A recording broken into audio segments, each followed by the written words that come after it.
Auspician a Pedro García en Punto de Partida. Universidad del Norte Santo Tomás de Aquino. Superior Gobierno de Tucumán. Caja Popular de Ahorros. EDET Sociedad Anónima. Municipalidad de San Miguel de Tucumán. Personal. Había bóvedas, había bolsos con euros, había estancias, había evasiones millonarias, eran socios. Escuché a mucha gente decir lo contrario durante 12 años. Hay un comunicado, un tuit de Miriam Bregman, donde dice claramente acá no es solamente Cristina Kirchner o el peronismo, esta es la democracia. Se están llevando puesta la democracia en la Argentina. Fíjense qué casualidad, ¿no? A los 3 días que Cristina dijo que va a ser candidata, salieron todos estos voceros a apretar a la Corte, a decirle que la Corte tiene que, antes del 19 de julio que vence el plazo de presentación de listas, tiene que fallar. Hay una gran vocación, una gran voluntad de estar en alerta, movilización y salir a defender no solamente a Cristina, al peronismo, sino salir a defender a la democracia, obviamente a través de métodos constitucionales, legales. Le sirve una copa a Martín Báez y brindan.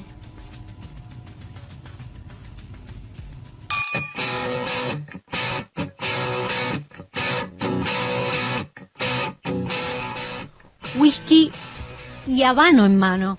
Pérez Gadín mata el tiempo leyendo la etiqueta de la botella, mientras Martín Báez chequea su teléfono. Que estar presa es un certificado de dignidad, créanlo, porque lo siento de esa manera. Lo siento de esa manera. ¿Qué tal? ¿Cómo le va? Buenas tardes, buenas noches. Bienvenidos a Punto de Partida. Primero quería hacer unas aclaraciones y después hacer un contexto. Primero, el peronismo no está proscripto, ¿no? Después del fallo de Cristina. Sí tenemos que decir que el peronismo fue el único partido en la Argentina que tuvo proscripto durante 18 años. Una barbaridad. Lo proscribieron después del golpe de Estado de 1955. Quemaron toda la bibliografía, estaba prohibido nombrar a Perón y Evita, estaba prohibido usar cualquier elemento que tenga que ver con el peronismo, se intervinieron todos los sindicatos, se encarcelaron a sus directivos y a los otros los fusilaron. Esto vivió el peronismo.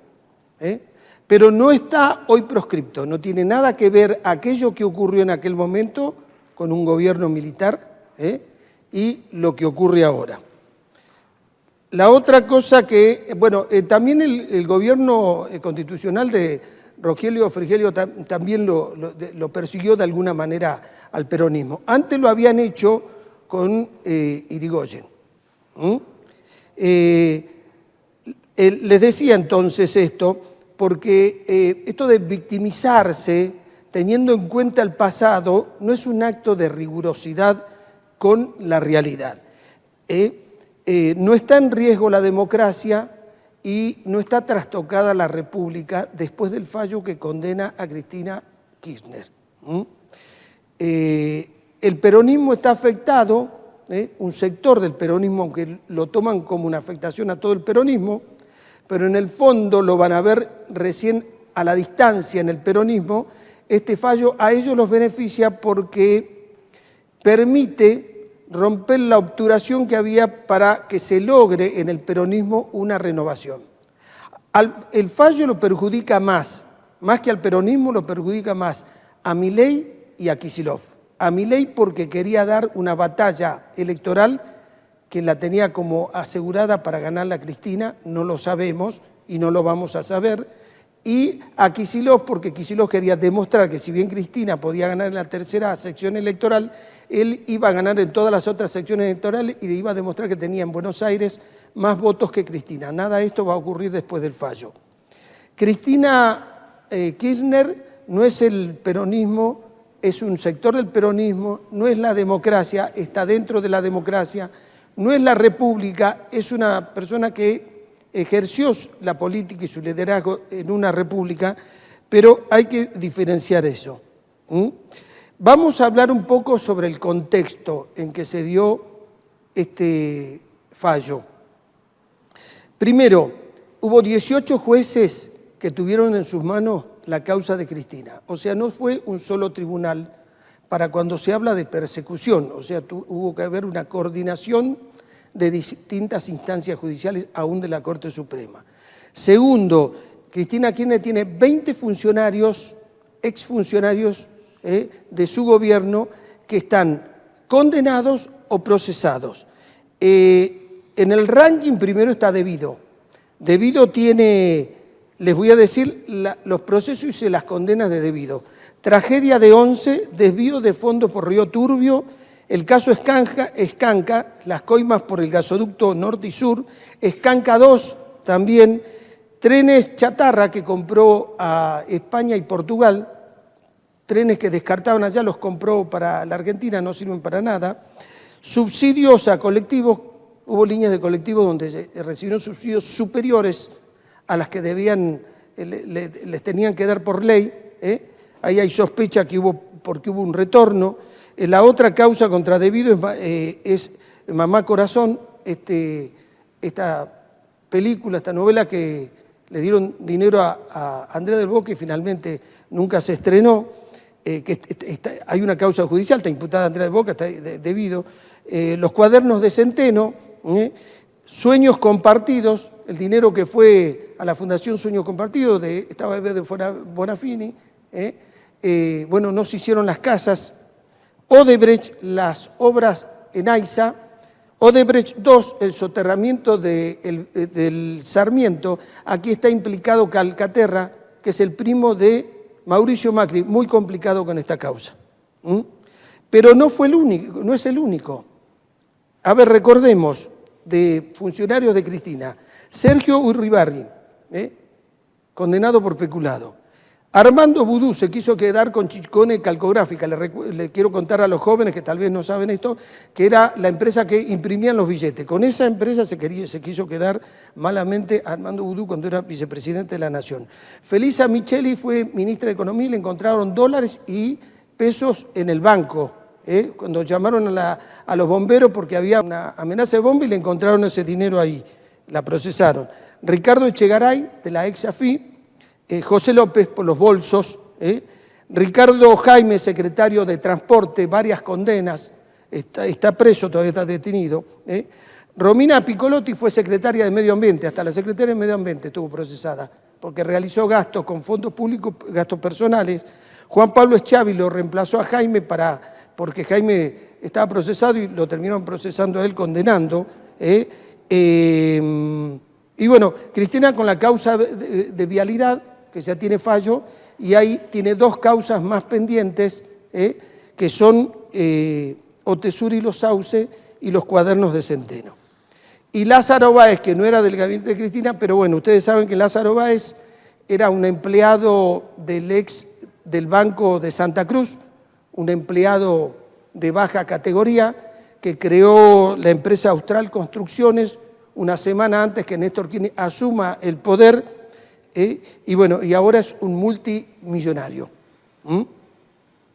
Otra cosa que les quiero contar, nuestro país no es original en corrupción, en toda Latinoamérica tuvieron problemas los presidentes. Fíjense los países y los presidentes que fueron condenados por corrupción. En Perú, Alberto Fujimori, Alejandro Toledo, Ollanta Humala, Pedro Kuczynski, Pedro Castillo y Alan García. Alan García lo condenaron y cuando fueron a ejecutar la condena de detenerlo se suicidó, el único coherente. Guatemala, los presidentes condenados fueron Otto Pérez Molina, Rosana Valdetti, que era vicepresidenta, o sea, el presidente y el vicepresidente de Guatemala, condenados por corrupción, Alfonso Portillo. En Panamá, los presidentes son los expresidentes Ricardo Martinelli, Manuel Noriega. En Ecuador, Rafael Correa, que en realidad está fugado, está en Europa, Abdalá Bucaram, condenado por corrupción. En El Salvador, Francisco Flores, Antonio Saca, Mauricio Funes, expresidentes. En Honduras, expresidente Rafael Callejas. En Colombia, Álvaro Uribe. El expresidente Álvaro Uribe fue condenado. En Venezuela, bueno, Carlos Andrés Pérez y Maduro, que están en el repechaje, que van a esa dirección. En Brasil fue condenado Fernando Collor de Mello, por corrupción. A Lula ya saben que lo condenaron, pero después la Corte Suprema dio vuelta a la condena porque dijo que había sido mal condenado. Por eso cuando se quiere comparar a Cristina Kirchner con Lula, no se los puede comparar porque a Cristina la Corte Suprema de Justicia es la que convalida el fallo de la Cámara de Casación. En cambio, en Lula fue al revés. Cuando llegó a la Corte dijo que estaba mal condenado. Y Dilma Rousseff, que fue destituida por el Congreso y también procesada por violar la Constitución y por corrupción. O sea, este va a ser el tema central en el programa. Es decirle nunca más a la corrupción. Juicio y castigo a la corrupción. Memoria, verdad y justicia para la corrupción. Vamos a ver este video, por favor. Acá el intendente soy yo, acá la policía la manejo yo, a la droga la manejo yo, y todo manejo yo, las muertes, todo lo manejo yo. Si necesito un Al Capone para gobernar, no necesita un Lassi. ¿Me entendés lo que te digo, amigo? Vos no tenés que ser Lassi, vos tenés que ser Al Capone. Por eso no te respeta el rey. Y me da por la bola. Este chango ha aprendido por todos lados. Y este chango, el mal llevado, lo otro vos lo podés, como vos decís, lo podés manejar o no lo podés manejar. Bueno, Tucumán conmovida por el audio, donde hablaba un empresario y hablaba el intendente y hablaban de droga, y de matar, y bueno, lo acaban de escuchar.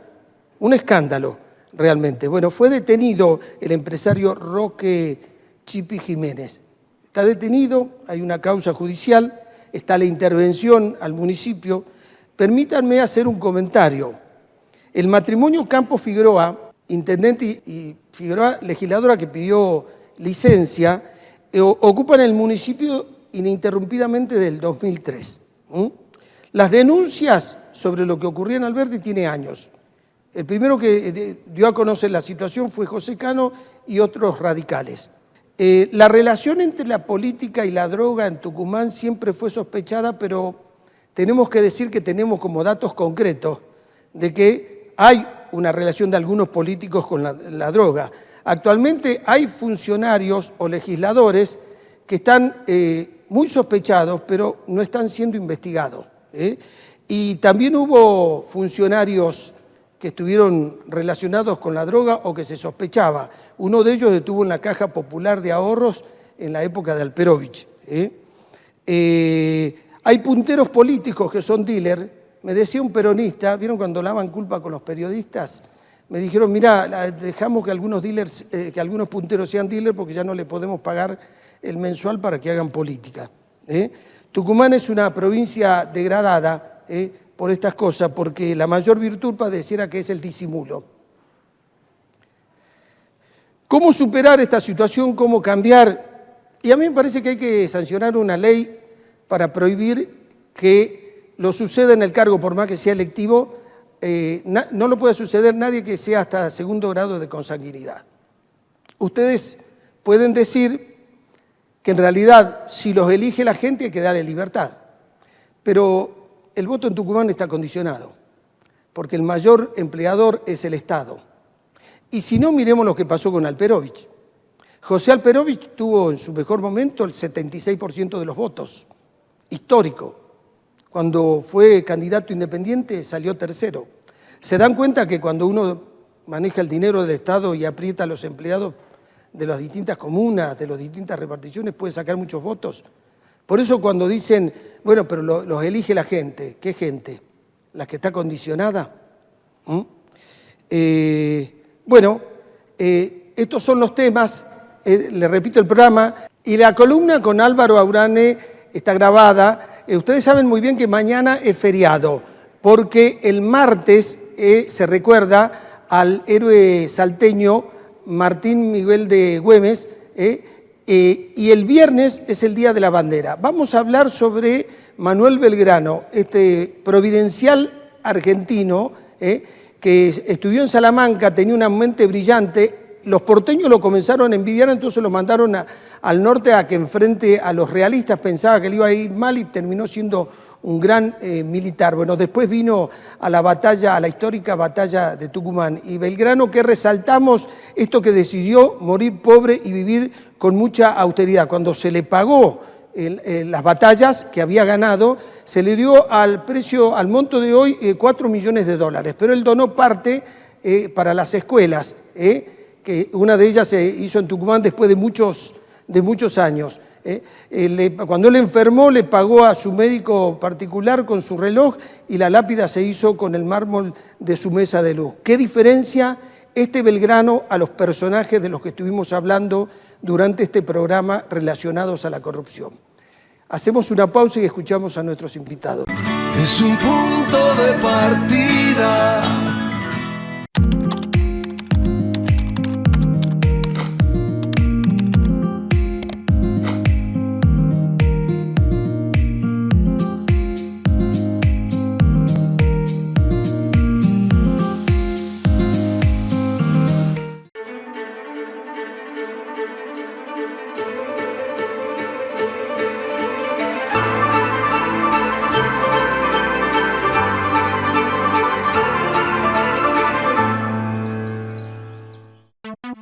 Vení, que llega el Día del Padre y con Tuki 10 te podés ganar una moto 0 kilómetro increíble. Además, 5 televisores LED de 50 pulgadas y por supuesto el pozo inigualable de 106 millones. Con Tuki 10, una moto, 5 televisores LED y 106 millones. ¿Qué más querés? ¡Feliz día, papá, con Tuki 10! Tuki 10.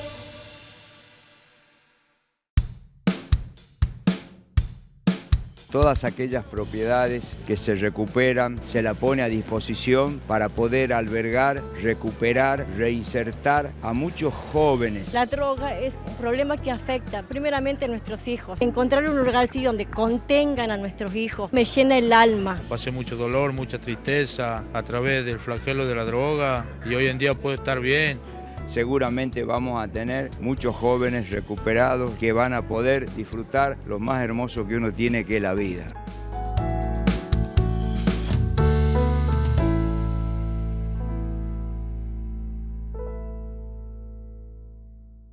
Conoce alguna de las pautas que te permitirán ser más eficiente y controlar el impacto en tu factura en www.edetsa.com. ¿Te sentiste inseguro o viste una situación rara? En Yerbabuena tenemos Ojos en Alerta, un número de WhatsApp para cuidarte. Agendanos 3812-09-4934. Mandás un mensaje, foto, audio o ubicación. Y desde el centro de monitoreo te respondemos al instante. Estamos cerca tuyo. Cuidarnos entre todos es posible. Yerbabuena, el jardín de Tucumán. Es un punto de partida. José Vital, muchas gracias por visitar el programa. No, un gusto estar acá, Pedro. Te quiero escuchar sobre tu análisis, tu reacción sobre la condena a la expresidenta y presidenta del Partido Justicialista, Cristina Kirchner. Y bueno, creo realmente que es un hecho desgraciado y que ojalá no tenga las graves consecuencias en la paz social de la Argentina, como inevitablemente uno sospecha que puede tener, porque el fallo de la Corte, un fallo que ha tenido un contexto bastante vergonzoso, porque durante las 2 semanas previas asistimos a una vergonzosa presión de algunos grupos, de algunos medios hegemónicos, presionando para que sacara el fallo hasta tal fecha que coincidía con el cronograma electoral de la provincia de Buenos Aires. Entonces, la condena de la Corte, yo he escuchado decir a mucha gente se ha hecho justicia. No se ha hecho justicia. Al contrario, se ha profundizado una grieta, un enfrentamiento que hay en la sociedad, donde uno lo percibe cuando sale en la calle, ¿no? De los que están indignados por lo que está sucediendo hasta los que aplauden y dicen eso. Entonces, ¿qué debiera haber hecho la Corte? Pisar el tema, separarlo de la coyuntura electoral y esperar. No tenía ningún plazo legal para expedirse con relación al fallo de la Cámara. José, antes que llegue hice mi editorial y dije que el fallo le afecta a Cristina, al peronismo obviamente, pero también lo afecta a Milei, que necesitaba enfrentarse con Cristina para ver si es verdad que le podía ganar, y a Kicillof, que también le está disputando el liderazgo. Sí, Kicillof te diría que es el que puede salir más favorecido, porque sí se venía dando dentro del movimiento peronista una opción dual entre una figura potencialmente en crecimiento como es Kicillof y un liderazgo muy fuerte como el de Cristina, muy asentado. Todos estábamos reclamándole a ambos que tuvieran la madurez, la serenidad de resolver esa natural diferencia que podría surgir, porque estamos hablando nada más ni nada menos que de la presidencia de la República en 2027, en un marco de unidad y de armonía, lo cual no venía siendo tan fácil. Este hecho les va a permitir y al este peronismo hecho la unirse. saca de la cancha Cristina. ¿Pero le va a permitir al peronismo unirse? Bueno, de hecho lo está haciendo. Yo te diría que no solo el peronismo. Yo soy titular en Tucumán de la representación provincial del Instituto Patria. No quiero dar nombres porque no corresponde, pero no sabes la cantidad de dirigentes y personalidades que no son peronistas que me han llamado en estos días solidarizándose con la situación y expresando su indignación por el fallo de la Corte. Porque, ¿sabes qué es lo más grave, Pedro? Esto era cosa juzgada. Este tema comienza a partir de una denuncia de Lilita Carrió, que retoma después la diputada Zubik, y se envían a la justicia 53 obras públicas, incluyendo 4 obras viales, en la provincia de Santa Cruz, financiada por la Nación. 53. La dieron vuelta del derecho hasta el revés. Finalmente, muchas de ellas estaban financiadas por el gobierno provincial, con fondos de la provincia, por lo cual la justicia federal de Santa Cruz la remitió a la justicia provincial, dijo esto no corresponde. Y seleccionó 4 obras financiadas con fondos nacionales, entre ellas la famosa de vialidad. Y avanzó la investigación sobre la causa vialidad y pasó por todas las instancias posibles y presentación de pruebas posibles y declaración de testigos posibles. Y finalmente la justicia federal la absolvió. Entonces, en una extraña maniobra que nunca quedó claro, la Cámara, que la Cámara de Casación Penales, ¿no? No me acuerdo bien. Sí, ¿no? de casación penal. Sí. Dice recoger nuevas pruebas 4 años después del sobreseimiento e inicia de nuevo la sustanciación del juicio contra Cristina, que es que estamos viendo ahora.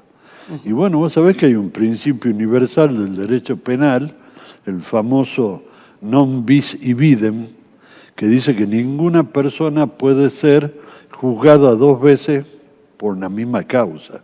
Cristina ya estaba juzgada y absuelta. Entonces empieza este proceso donde nunca le mostraron a la defensa de Cristina cuáles eran las nuevas causas incorporadas, y en un proceso plagado de irregularidades sale esta sentencia de la Cámara en diciembre del año pasado y ahora el fallo de la Corte ratificándolo. Ahora, José, yo decía en el programa, Cristina tiene por delante otros procesos judiciales, como Otesur y Los Sauces y Cuadernos. Sí, están todos ligados. Cuadernos, la verdad, Pedro, estamos en manos de una justicia poco seria. Sí, a ver, dentro de los poderes, el poder que menor imagen positiva tiene. Pero el tema es cuál es la salida, o sea, si dejamos de creer en la fíjate la justicia. causa de los cuadernos famosos. Nunca hubo cuadernos acá. Es un chofer arrepentido, Sí. o no sé qué cosa, que dice que él anotaba con una letra muy prolijita, la misma letra durante 4 años, parece que con la misma lapicera también. dónde iban y venía, ya no me acuerdo quién, ¿Devido era? A Devido, iban al... Era chofer de Devido, ¿verdad? Sí, iban al departamento de Cristina. Lo que pasa que en esto, independientemente de la observación que haces déjame vos... terminar la idea. Sí. Él anotó durante 2 años dónde iban y salían Devido y Fatala y no sé quién más, y a los lugares que iban, con quién se reunían, iba anotando.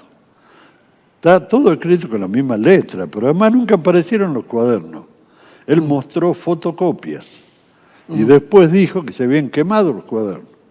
Entonces, arranquemos por ahí. La inexistencia total de prueba, y hay una figura que está, de la que abusa mucho la justicia, una figura por la cual Lula fue encarcelado durante 2 años en Brasil y le prohibieron presentarse a una elección que justamente ganó Bolsonaro por la figura del arrepentido, que era el presidente de la empresa constructora esta gigante que había Odebrecht. Odebrecht, que dijo que le había regalado un departamento a Lula. Y por haber confesado, entre comillas, le bajaron la pena.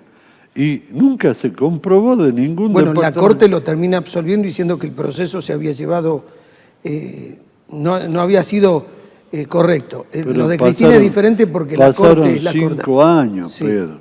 Y vos, no sé si has tenido oportunidad de leer una importante declaración de Andrés Gil Domínguez, que no es ni kirchnerista ni peronista, que es un jurista respetado, que dice que el juicio es un mamarracho, que no hay prueba. ¿Y cómo sabemos que no va a pasar eso dentro de 2 años? Cuando alguna instancia más seria, ojo que esto va fuera del país, Ya está. Aquí ya va a intervenir la Corte Internacional Interamericana de Justicia de la OEA, va a intervenir la Comisión de Justicia de las Naciones Unidas, van a intervenir organismos internacionales. Hay un caso en Latinoamérica de un presidente, no sé si se fue de Colombia, de dónde, que estaba inhibido y, bueno, fue la Corte la que dijo que le devuelvan el derecho. No sabemos qué va a pasar. Está bien. Cuando esa instancia, mucho más objetiva que los jueces de Comodoro Pro, como el humor popular bautizó a Comodoro Pi, en la época que estaba Macri el presidente, por estos jueces carentes totalmente de imparcialidad, que iban a jugar al fútbol y a comerse un asadito en la quinta de Macri en Los Abrojos. Esos son los que condenaron a Cristina, como muy fuerte todo eso. Me gustaría hacer que me expliques 2 cosas. Comenzaste diciendo que te preocupa que se rompa la paz social. ¿Por qué? ¿Por qué me preocupa eso? Porque es claramente un caso de persecución y proscripción política. En el peronismo lo hemos vivido durante muchos años. Perón estuvo proscripto. Pero José, eso fue en el gobierno militar del 55, 18 años proscripto, le mataron dirigentes gremiales, intervinieron los sindicatos. Fue un proceso bochornoso, no hay antecedentes de ello. Bueno, pero en el medio hubo varios gobiernos constitucionales que se la comieron, no dijeron nada. Sí. Y Perón estaba proscripto. Y no sé si vos te acordás de los juicios, eran 2 grandes juicios. Uno era una acusación de estupro, un delito que creo que ya no existe, por una supuesta relación del general con la presidenta de la UES. Nunca se comprobó nada, pero sirvió para humillarlo, escracharlo. No, pero lo peor, a ver, eso estuvo muy mal proscribirlo, intervinieron los sindicatos, detuvieron a los dirigentes y a otros los fusilaron, ¿bien? Pero me parece eso que el mayor impacto fue que el gobierno militar de que lo derrocó a Perón le sacó todos los beneficios a los obreros que le había dado Perón. Sí, bueno, se desandaron muchas leyes sociales, pero bueno, ahí no vamos a ir a otro tema. Lo que te quiero decir es ¿Vos que crees que hay un clima? Hubo 18 años de proscripción política de Perón, y durante muchos años aquí no se habló del tema. Nadie decía nada, está proscripto. El tirano prófugo le decían los medios, porque hubo un decreto de Aramburu que recién fue derogado en el 73, que prohibía nombrarlo a Perón. Sí. Entonces la forma de mencionarlo era hablar del tirano prófugo, que volvió en medio de una gran movilización popular en el año 1972, después de 6 años de gobierno militar que hizo destrozos, que empezó con las políticas neoliberales y que usó a Tucumán como conejillo de India de esas políticas, como bien lo demostró en su estudio el historiador Roberto Pucci, ya fallecido, que tiene un libro que se llama Radiografía de la desgracia en la provincia o algo parecido, donde cuenta todo ese proceso. Sí, tiene una documentación fantástica. Sí, sí. Ahora, ¿vos ves un proceso similar? Entonces tengo con miedo Cristina? de que haya una reacción violenta de la gente. Vos fijate que hay rutas cortadas, gente protestando, se está juntando gente casi espontáneamente en el domicilio donde Cristina, que no ha dicho nada y ha aceptado todas las decisiones judiciales, solamente ha pedido, tiene 72 años, gozar del beneficio de cualquier preso que tiene más de 70 años, que es la prisión domiciliaria. Y ahora vamos a presenciar el escarnio, la humillación de que discutan si le ponen una tobillera. Vos la ves a Cristina escapándose por los balcones. No, sería una afrenta. Es una expresidenta de la nación. Tengo una expectativa de lo que pase el miércoles que viene, cuando ella se presente, la movilización que haya y que pase ese día. Va a ser un día socialmente muy caliente. Y obvio, claro que va a ser caliente, porque ya todo el mundo se está movilizando. Vos no sabés la cantidad de gente de acá que andan sacando pasajes en ómnibus porque no tienen para el avión, para llegar el miércoles a Buenos Aires. Va a ir mucha gente. Sí. Entonces, yo no sé cómo va a funcionar esa cámara que la tiene que recibir a Cristina, que se tiene que presentar en el vencimiento del plazo hábil que es ese día, con, no sé, 30.000, 40.000, 50.000 personas presionando sobre Comodoro Pi por el tema y reprimir a esa gente, como le gusta hacer a la ministra Bullrich, tan afecta a la arma de fuego, sí, sería, antes de un lado y ahora del otro. Sí, sería contraproducente una cosa así. ¿Ah? Sería muy contraproducente. Y me parece que puede ser grave, realmente. Sí. Ha sido imprudente el fallo de la Corte. Y si tenían pensado hacer eso, debieran haber dejado que transcurra el proceso electoral. Sí. Y hacerlo sin ninguna prisa ni sospecha de proscripción política. Y bueno, si Cristina era legisladora provincial y salía un fallo de la Corte declarándola culpable y se pedía el desafuero, se lo iban a dar, o ella misma iba a renunciar a los fueros, estoy seguro. Bien. Bueno, José, muchas gracias. Gracias a vos, por venir a reflexionar en voz alta. Con mucho gusto. Ya volvemos. Es un punto de partida. Ante las nuevas disposiciones del Gobierno Nacional, es importante aprender a realizar un consumo eficiente de la energía. Conoce alguna de las pautas que te permitirán ser más eficiente y controlar el impacto en tu factura en www.edetsa.com. Che, ¿hay limón? Amigo, estamos en Tafí Viejo. ¿Sabes cómo le dicen a esta ciudad? La capital del limón. La ciudad de las flores. Cuna de artesano. Y acá en el mercado está todo. Hay comida, hay música, hay arte. Y todo hecho por nuestras manos. Todo acá cuenta nuestra historia, nuestra identidad. Flaco, solo te queda un limón igual, ¿no? Te lo dije, acá está todo. Legislar es escuchar, es transformar una necesidad en un derecho. En Tucumán, más de 1000 acompañantes terapéuticos brindan contención a personas en situaciones de vulnerabilidad. Hoy su labor cuenta con un marco legal. Sancionamos la Ley 9.864, que reconoce, regula y jerarquiza su profesión, garantizando calidad en el acompañamiento y protección laboral para quienes lo ejercen. Porque una legislatura que escucha y que acompaña es una legislatura de todos. Honorable Legislatura de Tucumán. Con la tarjeta de la Caja vas a poder disfrutar de viajar a donde soñaste. Disfrutá de lo que tanto querés. Porque con la tarjeta de la Caja siempre ahorrás. Todas aquellas propiedades que se recuperan se la pone a disposición para poder albergar, recuperar, reinsertar a muchos jóvenes. La droga es un problema que afecta primeramente a nuestros hijos. Encontrar un lugar así donde contengan a nuestros hijos me llena el alma. Pasé mucho dolor, mucha tristeza a través del flagelo de la droga y hoy en día puedo estar bien. Seguramente vamos a tener muchos jóvenes recuperados que van a poder disfrutar lo más hermoso que uno tiene, que es la vida.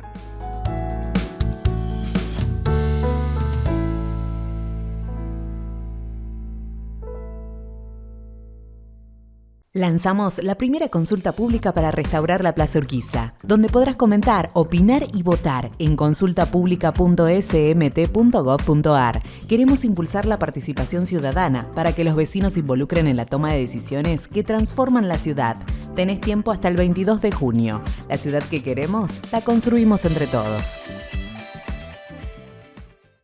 Es un punto de partida. José Seleme, muchas gracias por la visita al programa. Muchísimas gracias, gracias por la invitación. Me gustaría saber cuál es tu análisis, cuál es tu reacción sobre la condena a la expresidenta Cristina Fernández de Kirchner. La verdad que no me sorprendió, la esperaba venir. 17 jueces, fiscales investigaron la causa en 3 estados distintos. Era cuestión de tiempo. Hubo bolso de López, hubo bóveda, se comprobó todo, ¿no es cierto? Hubo la rosadita, hubo corrupción a obras públicas, hubo licitaciones que ganaron los amigos, hubo un gerente o un empleo bancario que terminó siendo contratista más o uno de los más importantes de la obra pública en el país. Bueno, hoy un multimillonario. Hoy un multimillonario en desgracia, lamentablemente para él, pero el que las hace las paga. Llegó el tiempo, llegó el momento y en fallo de la Corte Suprema de Justicia, inapelable, hay que aceptarlo, para fortalecer nuestra democracia, nuestros valores republicanos, un fallo y hay que cumplirlo, como cualquier condenado en nuestro país. ¿Abrigás algún temor sobre la reacción que puede haber en el peronismo? No, ninguna. El peronismo creo que debe hacer media culpa y estar preparado para producir un recambio generacional. Y si no lo hacen, justamente no van a tener futuro como coalición o como alternativa en nuestro país. Si no, vas generando tus nuevos cuadros dirigenciales, políticos, vas generando una alternativa viable. Con Cristina, con Máximo, es un modelo totalmente agotado, ya sin credibilidad, no únicamente en nuestro país, en el mundo entero. ¿Cómo se para la Unión Cívica Radical frente a esto? Porque, a ver, puede crecer la conflictividad social y en el Congreso se puede generar un clima político complicado. Mira, estoy convencido de que el progreso o los pasos que llevó el presidente Milei son lo adecuados. El país no tenía un plan B, era esto, era el shock, el terminar con el déficit, terminar con el déficit fiscal, salir del cepo, ¿no es cierto?, encontrar un rumbo que era el correcto. Y el radicalismo creo que está en una encrucijada, la verdad que es muy difícil porque en las provincias donde gobierna el radicalismo, creo que está bien posicionado. En la provincia donde hay alternativa, la alternativa hoy es la Libertad Avanza. La oposición, la alternativa al gobierno local, al gobierno peronista, generalmente me refiero a provincias gobernadas por el peronismo, no, hoy la alternativa no dejó de ser. Ya creo que hace muchos años la Unión Cívica Radical, hoy es la Libertad Avanza. Sí, en el Congreso de todas maneras se necesitan los votos de la Unión Cívica Radical. Y se van a necesitar para los proyectos más polémicos, ¿no? Sí, hay 2 proyectos importantes ahora, el tema de la modificación de ganancias y el tema de los ahorros, de la reparación histórica del ahorro de los argentinos, que sí van a necesitar el apoyo de todos, pero bueno, creo que el ministro Franco, el viceministro Catalán son muy hábiles negociando y es cuestión de charlar, de buscar puntos en común y sacar adelante 2 leyes. El oficialismo, el presidente Milei viene con una derrota con el tema de la modificación o una reparación a las jubilaciones, ¿no es cierto?, que de la semana anterior, pero bueno, creo que tiene que charlar, dialogar. La política es eso, diálogo, consenso, buscar los puntos que nos unen. Hay muchos gobernadores apoyando y muchos gobernadores que entienden que este es el camino. No hay otro. Haber eliminado el déficit fiscal, como se lo hizo en menos de un año y medio, haber terminado prácticamente con el peor de los impuestos que tenemos los argentinos, sobre todo lo más humilde que es la inflación, haber salido el cepo, creo que nos abre un horizonte como un país con muchísimo futuro y sobre todo un país normal. En las dos crisis anteriores que tuvo la Argentina, la que tuvo que enfrentar Menem, la que tuvo que enfrentar Duhalde, fíjate vos que se le metieron mano al patrimonio de los argentinos, en esta no. Fueron por los depósitos, en uno por los depósitos en pesos, plan bono, y en otro... Lo dijo el ministro Caputo el otro día cuando vino a Tucumán, no sé si estuviste o escuchaste la charla. Esta vez es distinto, porque esta vez es con superávit. Por primera vez a todos los otros ajustes o reformas que hizo el Estado, esta vez es con superávit y esta vez es con el apoyo de la gente y sobre todo con el que peor la está pasando, porque hay gente que soportó, que hizo un aporte importante para que este ajuste tuviera éxito y apoyó y apoya la política del presidente Milei. Bueno, eso hace que esta vez esto sea distinto. Tomar crédito para pagar sueldos a los jubilados es una locura. Tomar crédito para reparar la reserva del Banco Central o para obras de infraestructura, para devolver a 20 años, para que el país tenga mejores puentes, mejores rutas, más energía, es lo que debemos pensar. Tomar crédito para crecer, no tomar crédito como pasó en el gobierno de Macri para pagar jubilaciones y para pagar subsidios. ¿Te acuerdas que era una locura, una bola de nieve los subsidios? Sí. Bueno, creo que por eso es distinto esta vez. Intuyo entonces que coincidís con la actitud que ha tomado Jaldo de ser dialoguista.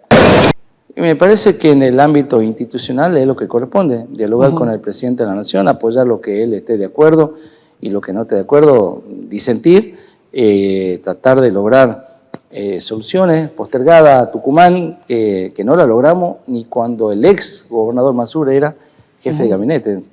Hay obras muy importantes que no se hicieron, que no entiendo por qué. Yo soy nuevo en la política, tengo un año y medio y me sorprenden que la solución la tenían ellos y no supieron cómo gestionar o cómo ejecutarla, ¿no es cierto? Obras importantísimas en la provincia, te podría nombrar un montón, no tiene sentido, pero creo que tuvo la provincia un déficit tremendo en la gestión en los 8 años de... Me refiero a Mansur para no volver tan lejos en el tiempo. Y acá con Jaldo, sí, espero que coincida con el presidente Milei, que logre los acuerdos y las soluciones que tanto necesitamos. Frente al escándalo que surgió después del audio de lo que ocurría en Alberdi. Lo dije en la Cámara, llevé algunos recortes de un diario, de todos los hechos delictivos que habían ocurrido en Alberdi todo este último tiempo. Bueno, esta intervención llegó para mí tarde y no por el camino que me hubiese gustado que sea por ley, que la aprobemos entre todos. Bueno, el gobernador tomó la decisión de acción de DNU, lo apoyamos, tarde porque todo lo que esto sucedió ahora, por un audio, creo que ya la ciudadanía de Alberdi lo sabía. Bueno, la Unión Cívica Radical hace 2 años que esto lo denunció. Sí, lo dijo Sánchez en su momento. Sánchez dijo que se cambiaba voto por droga, ¿te acuerdas? Salió en todos los títulos, en los diarios, hasta los diarios nacionales. Y bueno, no entró por un oído y salió por el otro. También veo que una medida oportunista, dejarlo, de poner mano dura, en fin,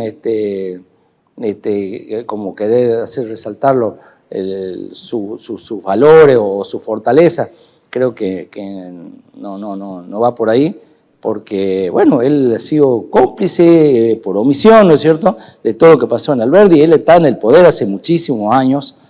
Él es muy amigo de Campos, de la señora de Campos, que manejan un municipio hace, creo que más de 20 años, si no me equivoco. Sí, pidió desde el 2003. el matrimonio. Ahora, ella pidió licencia en la legislatura, ¿no? Pidió licencia por una semana porque no le quedaba otra, caminar por los pasillos y por ahí. Lo tuvieron a de fama ya a José Orellana, que no había pedido licencia y tenía 2 condenas. Para mí él tenía un acuerdo tácito con sus colegas en la Cámara, por lo que habían acordado, me parece, no lo conozco en realidad porque no formo parte de ese bloque, que si llegaba la sentencia de la Corte Suprema de Justicia, él daba un paso cortado y así fue. Bueno, porque está inhabilitado, obviamente. Está inhabilitado, lo podía haber dado antes, la Cámara. Antes, por eso digo, la legisladora pidió por una semana, no sabía que era por una semana. Por una semana. Lo puede renovar, obviamente. Lo puede renovar, sí, infinitamente. Ahora, hay relación, porque hay una sospecha permanente de la relación de ciertos políticos con la droga en Tucumán. Y se comentó siempre, y muy probable que así sea. Y el ciudadano que tenga algunos datos, me gustaría que, si no se anima a denunciarlo, que me haga llegar la información a la legislatura, al 6º piso, y me encargo de llevar a la justicia, porque por ahí para un ciudadano normal es muy difícil denunciar que el vecino de la par vende la droga. Es muy difícil, pero que se quede tranquilo con tomando todas las medidas que correspondan para que esto se mantenga el anonimato.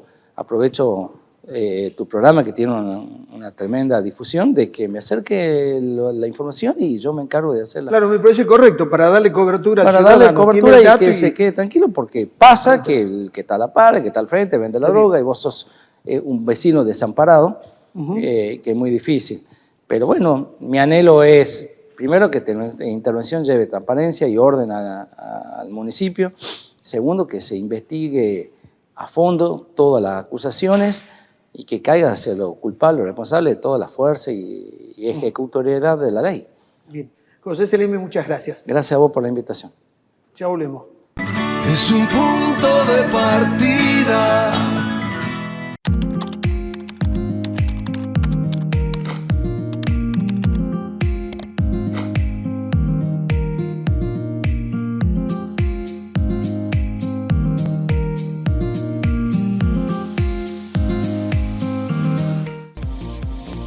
Yerbabuena, el jardín de Tucumán.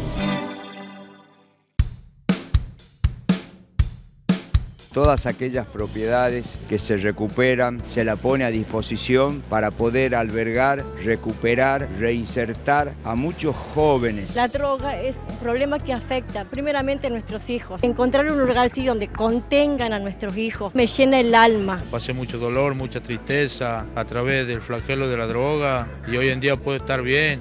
Seguramente vamos a tener muchos jóvenes recuperados que van a poder disfrutar lo más hermoso que uno tiene, que es la vida.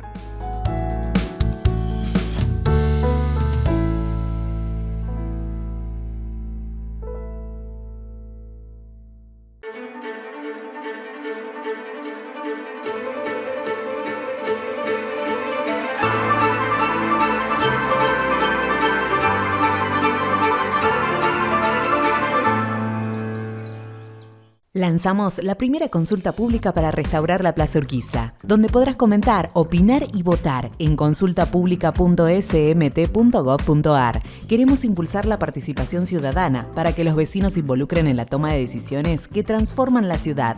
Tenés tiempo hasta el 22 de junio. La ciudad que queremos, la construimos entre todos.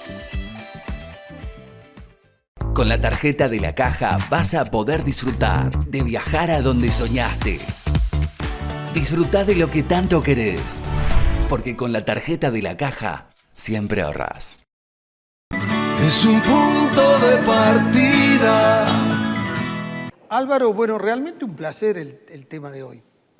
Realmente, ¿no? Belgrano y San Martín, la delantera más importante que tuvo la historia argentina. Sí. Fíjate que cuando mi hija hace 2 años terminó su maestría en Salamanca y yo fui a Salamanca, digo, pensar que por esta sala pasó Belgrano, que estudió allá. El otro aspecto que quiero resaltar, porque ahí adopta las ideas de Adam Smith, donde la riqueza no está en los productos, sino en el trabajo, porque muchos creen que Belgrano solo es un militar. Pero él, cuando dona lo que le pagaron por las batallas acá en el norte, que se calcula que a precio de hoy son $4 millones, él los dona para las escuelas, pero además hace los manuales de estudio de la escuela y establece cómo deben ser los sueldos de los docentes. Y él, 100 años antes de Sarmiento, ya habla de la educación gratuita. O sea, es un titán de la historia.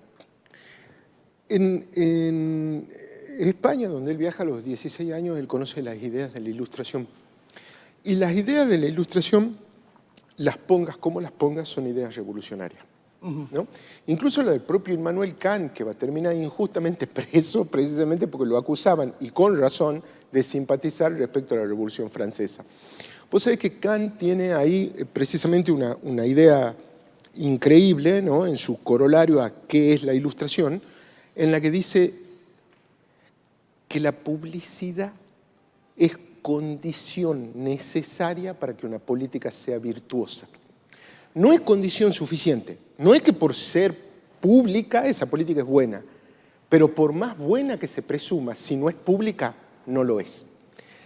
Porque con esa idea increíble, ¿no?, lo que él va a decir es, las revoluciones no son buenas. Él está bajo el imperio de un rey, ¿no?, viviendo en Prusia. Pero de la misma manera, las contrarrevoluciones tampoco. Porque la una y la otra no se planean en público, ¿no? Ni la una ni la otra son políticas públicas, sino todo lo contrario. De modo que, básicamente, Belgrano, que ya en 1809 está pergeñando la revolución del 25 de mayo de 1810, y en la primera Junta de Gobierno va a ser uno de sus vocales, nada más ni nada menos, él ya tiene, digamos, una suerte de primer bautismo de fuego con las invasiones inglesas. En las invasiones inglesas él está, digamos, si vos querés, en la reserva eventualmente, y ahí conoce y adquiere manejos rudimentarios y destrezas respecto de las armas. Después va a sobrevenir precisamente la Revolución de Mayo, y después le van a encargar a este hombre que es un intelectual, que es un abogado, que se ponga al frente del Ejército del Norte para defender la calentísima frontera que tenemos justamente contra los realistas, que es la del norte, lo que hoy es la Argentina. ¿Qué cosas me parecen rescatables de Belgrano, además de lo mucho que conocemos de él, pero bueno, el tiempo es tirano y para que nos ajustemos? Primero que nada, que es un hombre que muy tempranamente, en su momento, reconoce la dignidad de las mujeres, ¿no? Y lo hace tanto respecto de sus reformas agrarias, las reformas agrarias que impulsaba. Él impulsaba, por ejemplo, la diversificación de los cultivos y las producciones para que se hiciera lino y para que se hiciera trigo en la Argentina, y sostenía que la mujer podía ser incluida en esa producción. Y revolucionario lo que usted está diciendo, ¿no? Y luego, cuando él, como vos muy bien decís, repara en la necesidad de la educación como herramienta, postula la creación en cada una de las ciudades principales, en ese momento de Buenos Aires y después el resto del país, de escuelas, ¿no?, escuelas formativas, se llamaban escuelas, no se llamaban primarias, sino de primeras letras, estatuye la formación para hombres y mujeres, ¿no? Es decir, por igual. Por supuesto, digamos, hoy nos parece una verdad, pero grullo. Estamos hablando del 1800, sí. Estamos en la primera década de 1800 estamos hablando. Lo segundo es verdaderamente la honestidad de Belgrano. Vos sabés que de hecho Belgrano era injustamente una especie de héroe clase B en la Argentina, ¿no? El panteón argentino estaba ocupado por San Martín y después los demás. Después vengan, digamos, ya vemos cómo lo acomodamos, ¿no? Sin embargo, conforme comienza a andar los gobiernos en la Argentina, se los redescubre a Belgrano por su honestidad. Es decir, en la Argentina, donde la corrupción se convirtió en moneda corriente, ¿qué no había próceres honestos? Y ahí estaba Belgrano. Claro.